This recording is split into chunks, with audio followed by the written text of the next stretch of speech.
मामूली कहासुनी को लेकर एक पड़ोसी ने पड़ोसी की चाकुओं से गोदकर हत्या कर दी। सुल्तानपुरी इलाके में मामूली कहासुनी में पड़ोसी ने की चाकू गोद कर पड़ोसी की हत्या।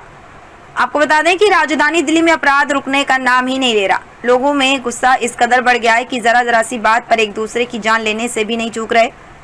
ताजा मामला सुल्तानपुर इलाके का है, जहां बीती रात एक युवक की चाकू गोद कर हत्या कर दी गई। दरअसल मृतक के साली द्वारा मिली जानकारी के अनुसार मंगलवार दोपहर को किसी बात को लेकर पड़ोसियों से कहासुनी हो गई थी, जिसमें दोनों पड़ोस की महिलाएं हाथापाई कर बैठी। किसी तरह आसपास के पड़ोसी ने मामला सुलझाया और शांत किया, लेकिन देर रात जब मृतक अपने घर पहुंचा तो उसे पत्नी ने सारी आप बीती बताई, जिसके बाद मृतक पीछे पड़ोस में बातचीत करने गया, जहां पहले से मौजूद आरोपियों ने उसको देखते ही उस पर चाकू से हमला कर दिया। झगड़े को देख मृतक की पत्नी तुरंत सुल्तानपुरी थाने पहुंची और जब तक पुलिस मौके पर पहुंची तब तक व्यक्ति की मौत हो चुकी थी। फिलहाल पुलिस ने हत्या का मुकदमा दर्ज कर लिया है और आरोपियों की तलाश में जगह जगह छापेमारी की जा रही है।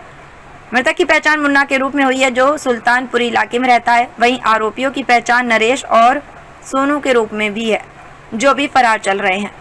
दिल्ली से भारत भूषण की रिपोर्ट। मेरा नाम बबीता है। वो मेरी बहन है, जो उनका आदमी मरा है और उनका सिर्फ बच्चों के पीछे लड़ाई झगड़ा हुआ था।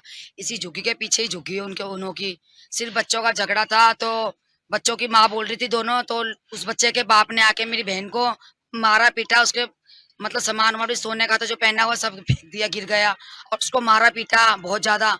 फिर शाम को मेरे जीजा जी सब काम से आए वापसी, तो उन्होंने यही पूछा भी मेरी घरवाली को क्यों मारा। जब लेडीज की बात थी, बच्चों की बात थी, तो तुझे तो कोई बोलने का मतलब ही नहीं था। फिर उन लोगों का भी झगड़ा हो गया, फिर उनको सबको अलग कर दिया।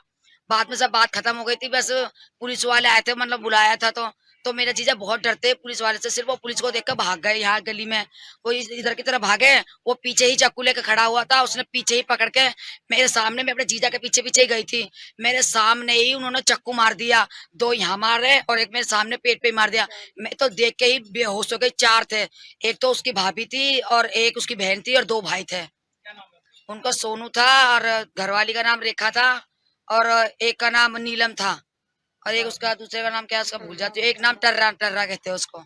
हाँ, ये चारों थे। उन्होंने मेरे सामने, आंखों के सामने, मेरे सामने उन्होंने मार दिया। मैं तो देख के ही मतलब बेहोश हो गई। मेरे को देखा नहीं गया मेरे से। और जब होश आया तो मैं भाग के यहाँ आई। फिर हमने जब देखा, अपने जीजा को उठाया तो उसी समय ही खत्म हो गया था। उसी समय ही पुलिस अभी कुछ किसी को कहीं नहीं पकड़ा। पुलिस ने अभी कोई जवाब ही नहीं दिया हमें। अभी तक बॉडी भी संजय गांधी में, अभी तक वो भी देने के लिए नहीं आ रहे। अभी तक वो भी, अभी तक कुछ भी नहीं कार्रवाई हुई है, कुछ भी नहीं हुई है कार्रवाई।